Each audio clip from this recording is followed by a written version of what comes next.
श्री स्वामी समर्थ. हरतालिका ही मुख्यतः महिलांसाठी अतिशय महत्त्वाची व्रत पूजा आहे. या दिवशी पार्वती मातेने भगवान शंकराला पती रूपाने मिळवण्यासाठी तप केला होता. हे व्रत प्रामुख्याने निराहार किंवा फलाहार ठेवले जाते. पूजेसाठी आपल्याला 5 झाडांची 5-5 पाने तसेच श्रावण महिन्यामध्ये येणारे फळे फुले घ्यायची आहेत. हरतालिका देवीच्या ओटीसाठी एक ब्लाऊज, मंगळसूत्र, हिरव्या बांगड्या घ्यायच्या आहेत. पाटावरती शिवलिंग काढून घ्यावे. शिवलिंगाच्या पायथ्याला पार्वती माता असते. तसेच शिवलिंगाभोवती 4 बाजूने 4 सख्या काढून घ्यायच्या आहेत.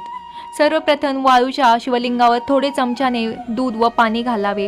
धूप व दीप लावावे. त्यानंतर शिवलिंगाच्या पायथ्याजवळ असणाऱ्या पार्वती मातेला हळदी कुंकू लावावे व 4ही सख्यांना हळदी कुंकू लावावे व शिवलिंगाला भस्म लावावे. त्यानंतर झाडांची पाने फुले शिवलिंगावर वाहताने ओम पार्वते नमः व ओम नमः शिवाय या मंत्राचा जप करावा व हरतालिकेची कहाणी वाचून आरती म्हणावी. श्री स्वामी.